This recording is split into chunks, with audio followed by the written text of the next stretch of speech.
Congress BRS ఒక్కటే అన్నారు BJP జాతీయ ప్రధాన కార్యదర్శి ఎంపీ బండి సంజయ్. బీఆర్ఎస్ చేసిన తప్పులు బయటకు రాకుండా ప్రజల దృష్టిని మళ్లించే కుట్ర చేస్తోందన్నారు. రెండు పార్టీల డైవర్ట్ పాలిటిక్స్ ను ప్రజలు గమనిస్తున్నారని హెచ్చరించారు. సీఎం పదవిలో ఉన్న వ్యక్తిపై బీఆర్ఎస్ నేతలు అహంకారంతో చెప్పు చూపించడమేంటని మండిపడ్డారు. కరీంనగర్ పార్లమెంట్ నియోజకవర్గ పరిధిలో ఈ నెల 10న మేడిపల్లి నుంచి ప్రజాహిత యాత్ర చేయనున్నట్లు ప్రకటించారు. దేశంలో మోదీ హవా కొనసాగుతోందని, సర్వే నివేదికలు బీజేపీకి అనుకూలంగా ఉన్నాయని తెలిపారు.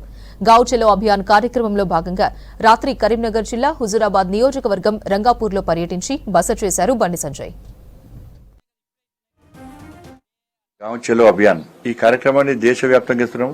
తెలంగాణ రాష్ట్రంలో కొత్తగా ఏర్పడిన ప్రభుత్వం 200 యూనిట్లకు ఫ్రీ కరెంట్ అని, 500 రూపాయలకే గ్యాస్ సిలిండర్ అని చెప్పండి. ఈ స్కీమ్లను ఎవ్వరు కూడా వ్యతిరేకించారు.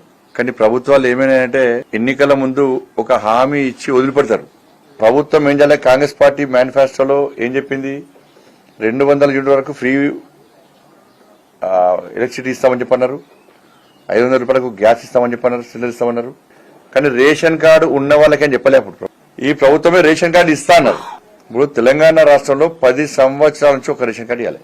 దాదాపు నాకు తెలిసి 10 లక్షల మంది ఇప్పటికే కలెక్టర్ల ద్వారా గ్రామాల్లో పెట్టేటువంటి ఈ రచ్చబడినటువంటి కార్యక్రమాల ద్వారా ఇప్పటికే కొత్త రేషన్ కార్డుల కోసం దరఖాస్తులు పెట్టుకున్నారు.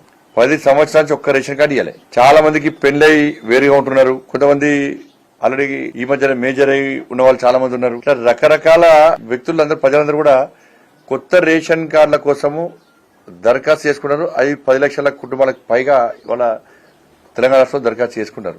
ఈ కొత్తగా ఏర్పడిన ప్రభుత్వానికి చిత్తశుద్ధి ఉంటే, నిజంగా మీ మేనిఫెస్టో భగవద్గీత, ఖురాన్, బైబుల్ అని మీరు భావిస్తే, మీ ఆలోచన మంచిదైతే, మీకు తెలంగాణ రాష్ట్ర ప్రజలు ఓట్లు ఇచ్చిన విశ్వాసం ప్రజల మీద మీకు ఉంటే, ఫస్ట్ రేషన్ కార్డులు ఇవ్వని గతంలో చెప్పింది నేను. ఇవ్వచ్చు రేషన్ కార్డు.